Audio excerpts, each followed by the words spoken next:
it's calling yes. I'm starting to drill in on things here. What you have here is there's definitely a disconnect.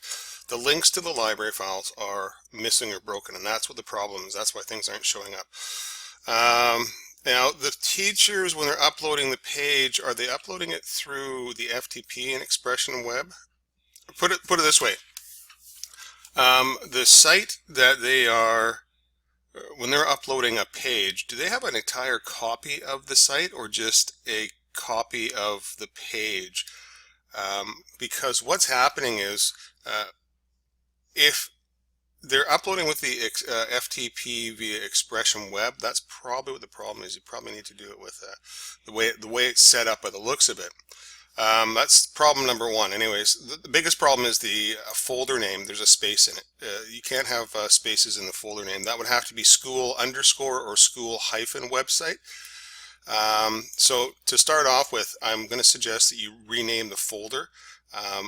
Some web browsers cannot interpret spaces in file names, and links to some of this stuff here can be broken. So that's the first thing you'd have to go and fix, is when you have school website, this little space right here between the school and the website, put a hyphen or an underscore, or just remove it altogether and have school website as one name. But a hyphen would be fine.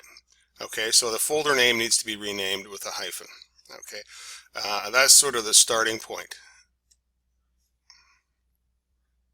Okay, so that's that. Now the other question I have is, and the most important is, each teacher, you said, has a copy of the site.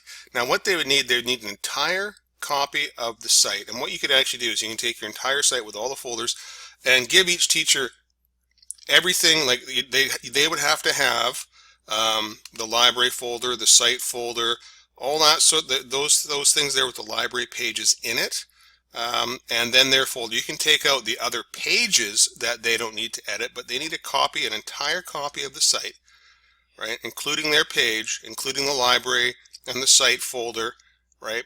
Like I said, you could remove from the root of the website. You could remove, here, I'll give you an example, right? Say this is a website, this is an entire copy of the full website. Well, if you give this to a teacher, you could physically give them a copy and, remove, no, I wouldn't want to do that either. Let me think here.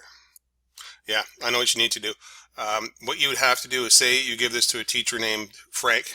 Well, Frank's copy of the website, okay, what you'd have to do is select the things that you do not want him to publish up to the server. So if he's using Expression Web, Frank would have to have an entire copy of the site, right? And what you'd have to do is, his copy, you'd have to go in and select the pages you don't want him to publish, so exclude from publishing. That'd be everything in the root folder, because you don't want him to overwrite the existing stuff, and any other folders. So if you have other folders in here for other teachers, right?